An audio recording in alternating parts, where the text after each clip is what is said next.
دعا کرو اللہ اپنے دشمنوں پر، محمد مدنی کے دشمنوں پہ اور قرآن کے گستاخوں پہ بھی ایسا کوئی عذاب نازل فرمائے۔ ہم مسلمان تو بیکار ہیں، باتیں کر رہے ہیں، تقریریں کر رہے ہیں، بیان دے رہے ہیں، اور ہماری بے غیرتی کی انتہا ہے کہ اسی گستاخ رسول کی چیزیں خرید کے ہم کھاتے ہیں، پیتے ہیں، استعمال کرتے ہیں، اور ہمیں نفرت نہیں۔ چھوڑے اب تو مسلمان پتہ نہیں کہاں ہے۔ غیرت نام ہے جس کا گئی تیمور کے گھر سے۔ مسلمانوں کے دماغ میں وہ غیرت ہی نہیں رہی، وہ ایمان ہی نہیں رہا۔ حرام کھا کھا کے اتنے دل ہمارے سیاہ ہو گئے ہیں کہ ہمارے سامنے قرآن کی گستاخی ہو رہی ہے، محمد مدنی کے کارٹون بنائے جاتے ہیں، محمد مدنی کے ازواج پہ بکواس کی جاتی ہے۔ تیری بیوی کو کوئی گالی دے غیرت آ جاتی ہے تو محمد مصطفیٰ کی بیوی کی غیرت نہیں آتی۔ مسلمان ہو تم؟ کون کہتا ہے ہم مسلمان ہیں؟ ہم اسلام کے نام پر کلنک کا ٹیکا ہے۔ ہم ایک دوسرے سے لڑنے کے لیے بڑے بہادر ہیں جناب۔ یہ حنفی شافی سے لڑے گا، شافی مالکی سے لڑے گا، وہ حنبلی سے لڑے گا، وہ اہل حدیث سے لڑے گا، اہل حدیث سارے جہان سے لڑیں گے، آپس میں لڑنے کے لیے تیار ہیں۔ لیکن آج تک ایمان سے کہیں علماء نے کسی امت مسلمہ کے بڑے بڑے سکالر اور بڑے بڑے ڈاکٹر اور بڑے بڑے پروفیسر وہ مر گئے ہیں کہ اکٹھے ہو کے جواب دیں؟ بھئی مقابلہ کرو، علم کا مقابلہ علم سے کرو۔ وہ باطل کو اگر فلم بنا سکتے ہیں، وہ باطل کو ڈرامے بنا سکتے ہیں، تم نے تو حق کی بات کہنی ہے، اور حق ایسی چیز ہوتا ہے جب حق آتا ہے یاد رکھو باطل مٹ جاتا ہے۔ اللہ فرماتے ہیں کہ جب ہم بحق کو مارتے ہیں نا، نضرب بالحق علی الباطل فیدمغہ، اس کے دماغ کو ہم پاش پاش کر دیتے ہیں۔ آج بھی آپ پوری دنیا میں ہمارے علماء، ہمارے سکالر، ہمارے بڑے بڑے پروفیسر، بڑے بڑے چینلوں پہ آپ کے تقریریں کرنے والے اور عامل پھونک مارنے والے مر گئے ہیں۔ کیوں نہیں پھونک مارتے ان کو؟ تمہاری پھونکیں ہم مسلمانوں کے لیے ہیں، تمہارے استخارے ہمیں ڈرانے کے لیے ہیں، تمہارے وظیفے اور تمہارے چلے صرف ہمیں پریشان کرنے کے لیے ہیں۔ دشمن محمد مصطفیٰ کے لیے تمہارے پلے میں کچھ نہیں ہے۔ تو معلوم ہوا کہ فراڈ ہے، تم پیٹ بھرنے کے لیے مداری بن کے بیٹھے ہوئے، پلے کچھ بھی نہیں۔ اب اور کچھ نہیں کر سکتے ہو تو ہر مسلمان یہ تو کر سکتا ہے کہ تہجد میں، نماز میں، فجر میں، ظہر میں، عشاء میں، طواف میں، ملتزم پہ، حتیم پہ، مقام ابراہیم پہ جا کے اسلام کی عظمت کے لیے دعا کرے اور کفر کی ہلاکت کے لیے دعا کرے۔ آج ایک طرف سے دیکھ لیں، مشرق سے مغرب تک دیکھ لیں، عراق میں دیکھ لیں، فلسطین میں دیکھ لیں، صومالیہ میں دیکھ لیں، شیشان میں دیکھ لیں، افغان میں دیکھ لیں، ہر جگہ اگر خون بہ رہا ہے تو مسلمان کا بہ رہا ہے۔ ہر جگہ اگر آپ اخبار لے لیں پڑھتے ہیں، یہاں اتنے مر گئے، یہاں اتنے مر گئے، یہاں اتنے مر گئے، یہاں اتنے مر گئے، یہاں اتنے مار دیے گئے، یہاں اتنے مار دیے گئے۔ اس نے بیوی کو مار دیا، اس نے بیٹی کو مار دیا، بیٹی نے باپ کو مار دیا، باپ نے۔ جب تم اللہ کے دین سے ہٹو گے تو پھر یہ عذاب آئے۔ وَيَلْبِسَكُمْ شِيَعًا، اللہ فرماتے ہیں پھر میں ایک ایسا عذاب تم پہ بھیجوں گا کہ تم ٹکڑے ٹکڑے ہو جاؤ گے۔ تمہاری مسجدیں الگ، تمہارے لباس الگ، تمہارے رنگ الگ، اس کی مسجد الگ ہے، اس کی مسجد الگ ہے۔ وہ مسجد جو ہے جی یہ کس کی ہے؟ جی بریلویوں کی ہے۔ یہ کس کی ہے؟ دیوبندیوں کی ہے۔ یہ کس کی ہے؟ تبلیغیوں کی ہے۔ یہ کس کی ہے؟ اہل حدیثوں کی ہے۔ یہ کس کی ہے؟ تحریک اہل سنت والوں کی۔ یہ کس کی ہے؟ سبز پگڑی والوں کی۔ یہ کس کی ہے؟ کالی پگڑی والوں کی۔ خدا کی بھی مسجد کہیں ہے؟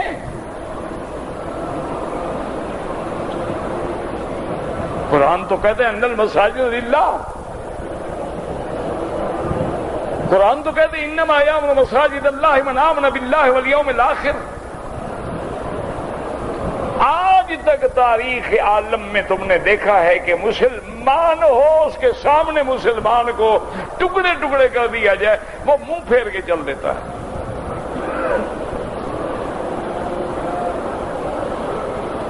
اس لیے کچھ نہیں کر سکتے ہو، ہم تو بے حس ہو چکے ہیں، نہ غیرت ہے، نہ ایمان ہے، نہ جذبہ ہے، ورنہ خدا کے لیے اب سارے اختلاف بھلا دو، سارے اختلاف بھلا کے پورے عالم کو دعوت دو، یہود کو دعوت دو، عیسائیت کو دعوت دو، ہندو کو دعوت دو، سکھ کو دعوت دو، مجوسی کو دعوت دو، آتش پرست کو دعوت دو، تمام دنیا کے مذاہب کو دعوت دو، جیسے کہ الحمدللہ یہ حکومت جزاہ اللہ خیر کر رہی ہے، اور ان کے سامنے بات رکھو، اور الحمدللہ ثم الحمدللہ ثم الحمدللہ، ہمیں اس لیے یقین ہے کہ ہم حق پر ہیں۔ میں تو ایک طالب العلم ہوں، میں تو اپنے آپ کو ابھی مولوی بھی نہیں سمجھتا، لیکن الحمدللہ دنیا کا کوئی بڑے سے بڑا باطل ثقافت لے آؤ، اگر میرے سامنے بھی 10 منٹ بات کر دے تو میں اپنی ہر سزا بھگتنے کے لیے تیار ہوں۔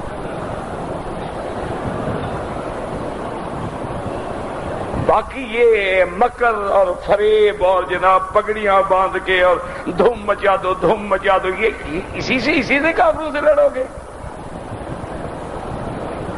خدا کا خوف کرو، جب تم نبی کو خدا بنا دو ان کی بھی مرضی وہ گستاخی کرے، جب تم اولیاء اللہ کو مشکل کشا بنا دو ان کی بھی مرضی ہے، پھر جب تم کلمہ بدل ڈالو، اذان بدل ڈالو، اسلام بدل ڈالو، قرآن بدل ڈالو، تو پھر دشمن سے کیسے مقابلہ کرو گے؟ جو آدمی تمہارے مسلک پہ عمل نہیں کرتا، تم کہو کروڑوں بندوں کی نماز ہی نہیں ہوتی،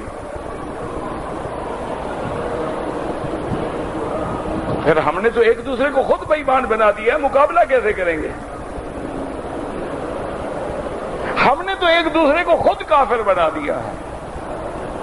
جنہوں نے دین کا کام کرنا ہوتا ہے نا، یاد رکھیں کہ عطا اللہ شاہ بخاری رحمت اللہ علیہ ختم نبوت کے مسئلے پہ قید میں تھے، اور بریلویوں کے ایک بہت بڑے عالم تھے، مجھے اللہ کرے صحیح نام یاد ہو، ابو الحسنات تھے شاید رحمت اللہ، وہ بھی فوت ہو گئے، وہ بھی قید میں تھے۔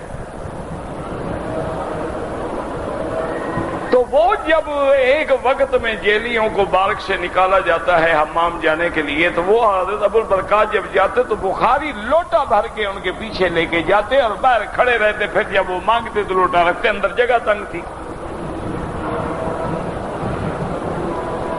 تو کسی نے کہا کہ حضرت آپ عطا اللہ شاہ بخاری ہیں، اور آپ جناب اپنے علماء دیوبند کی ایک مایہ ناز اور عظیم لیڈر ہیں، اور آپ بریلوی آدمی کے لیے اتنی انہوں نے کہا یہ بریلوی کا جھگڑا نہیں، میں تو نانے کی ختم نبوت کے لیے لڑا،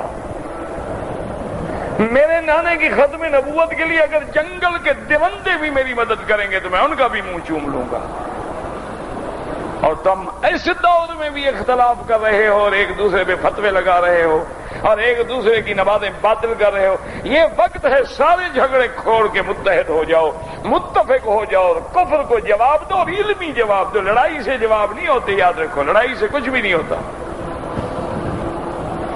نہ ایمان سے کہیں، حضرت عثمان کے زمانے سے شیعت پیدا ہو گئی نا، حضرت علی کے زمانے میں طاقت مل گئی، شیعہ نے علی، شیعہ سنی یعنی اسی وقت سے جھگڑا شروع ہو گیا نا۔ آج تک کتنے مر گئے؟ کیا سنی ختم ہو گئے، شیعہ ختم ہو گئے؟ حضرت علی کے زمانے سے خوارج پیدا ہو گئے، نواسب پیدا ہو گئے، اہل بیت کے دشمن پیدا ہو گئے، آج تک خارجی موجود ہیں، وہ مر گئے یا ہم مر گئے؟ یہ لڑائیوں سے مسئلے حل نہیں ہوتے، یہ مسائل علم سے حل ہوتے ہیں کہ آج ہمارے علماء، آج ہمارا پڑھا لکھا نوجوان، آج ہمارے نئے نئے جو ماشاءاللہ نوجوان ذہن ابھر رہے ہیں، وہ اپنے علم کو، اپنی پوری قوت کو مجتمع کر کے بیٹھیں اور ہر موضوع پہ تیاری کریں، ہر زبان میں کتابیں لکھیں، پمفلٹ لکھیں، چینل پہ آئیں، ویب سائٹ پہ آئیں۔ دشمن کا مقابلہ انہی ہتھیاروں سے کرو گے۔ یہ معنی نہیں ہوتا کہ وَاعِدُّوا لَهُم مَّا اسْتَطَعْتُم مِّن قُوَّةٍ، کہ وہ میزائل لے آئے اور تم گھوڑے پہ بیٹھ کے لڑنے کے لیے چل پڑو۔ یہ کہاں قرآن نے لکھا ہے؟ آج کل ہمارے تو ابھی اس بات میں بھی جھگڑا ہے، جی ٹی وی پہ مولوی کا آنا جائز ہے کہ ناجائز؟ اچھا، جو آتا ہے وہ کبھی نہیں کہتا، جس کو ٹی وی پہ آنے کا موقع مل جائے وہ اس کے لیے تو ویسے ہی جائز ہو گئی نا۔ وہ کبھی اعتراض نہیں کرے گا۔ اچھا آنے والا کو بڑا طاقتور مولوی ہو اس کا نام بھی کوئی نہیں لیتا، میرے جیسا کمزور ہے، اچھا مولوی صاحب بھی اب ٹی وی پہ آ گئے، توبہ توبہ توبہ۔ صحابہ نہیں آئے، صحابہ کے زمانے جناب ہوائی جہاز نہیں تھے، ہوائی جہاز پہ بھی نہیں چڑھے۔ صحابہ کے زمانے میں کاریں نہیں تھیں، وہ جناب کاروں پہ بھی نہیں چڑھے۔ صحابہ کے زمانے میں ٹرین نہیں تھی، وہ ٹرین پہ بھی نہیں چڑھے۔ صحابہ کے زمانے میں تو کوئی اخبارات بھی نہیں تھے، مواصلات بھی نہیں تھے، ویب سائٹ بھی نہیں تھی، انٹرنیٹ بھی نہیں تھا، آج سارا علم اس سے مٹا ڈالیں ہم۔ یہ کیا بات ہوئی؟ اس لیے خدا کے لیے تنگ نظری چھوڑ دیں، جھگڑے چھوڑ دیں، اختلاف چھوڑ دیں، حضور کی امت کو مجتمع کریں، اکٹھا کریں اور ملائیں، اور کفر کا مقابلہ علم کا مقابلہ علم سے کریں، فلم کا مقابلہ فلم سے کریں، ویب سائٹ کا مقابلہ ویب سائٹ سے کریں، چینل کا مقابلہ چینل سے کریں۔ اب دشمنوں کے پاس چینل ہے، 24 گھنٹے وہ دکھلا رہے ہیں، اور مولوی کی آواز کتنے سن لیں گے؟ 200 آدمی، 400 آدمی۔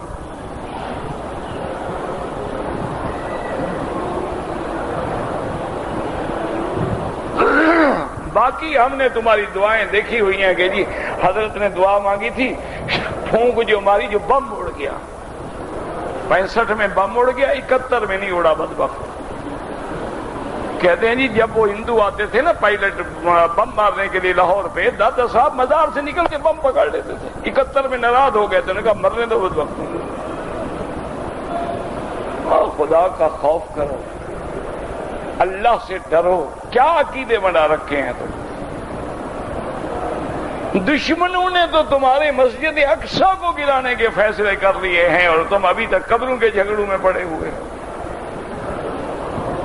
دشمنوں نے اس سے بڑی کوئی بات ہو سکتی ہے کہ 1 ارب 36 کروڑ مسلمان زندہ ہو اور میرے مدنی پاک کے نام پہ گستاخی کی جائے؟ 1 ارب 36 کروڑ مسلمان زندہ ہو اور عورت قرآن کے ورق لے کے اپنے حیض کا خون صاف کرے، اور مر جاؤ، نہیں مر سکتے ہو تو دعا تو کیا کرو۔ باقی دعا تو ہماری اس لیے منظور نہیں ہوتی جو اندر تو ہے حرام، منظور کیسے ہو؟ مولوی کے پیٹ میں بھی صدقہ زکوٰۃ کا ماشاءاللہ تغار بھرا ہوا ہے، تاجر کے پیٹ میں سود بھرا ہوا ہے، غریب کے پیٹ میں چوری کا مال بھرا ہوا ہے، دعا کہاں سے کام ہے؟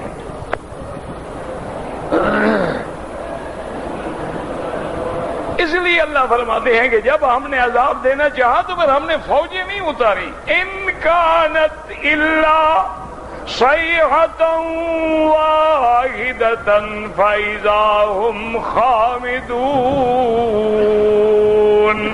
اللہ نے فرعون کی قوت کو غرق کیا، صرف دریا کو حکم دے دیا۔ اللہ نے قوم عاد کو تباہ کیا تو ہوا کو بھیج دیا۔ اللہ نے ابرا کے ہاتھیوں کو مرایا تو ابابیل بھیج دیے۔ اللہ نے اس کی قوم کو مرایا تو حضرت جبریل کو حکم دیا کہ آواز نکالو، آواز نکالی، سب گر گئے، مر گئے۔ دعا کریں اللہم سلط علیہم، اللہم سلط علیہم بذنوبہم واستہزائہم عذابک ورجزک الذی لا یرد عن القوم المجرمین۔ یا اللہ گستاخان محمد مصطفیٰ اپنی طرف سے قہر نازل فرما۔ اللہم سلط علیہم کلبا من کلابک، اللہم اجعلہم عبرۃ للمعتبرین، اللہم انہم قد طغوا وبغوا وافسدوا فی الارض فانہم لا یعجزونک، اللہم ارنا فیہم عجائب قدرتک، اللہم ارنا فیہم عجائب قدرتک، اللہم ارحم، اللہم ارحم، اللہم ارحم امت محمد، اللہم اغفر امت محمد، اللہم اجبر امت محمد، اللہم اشفنا واشف مرضانا۔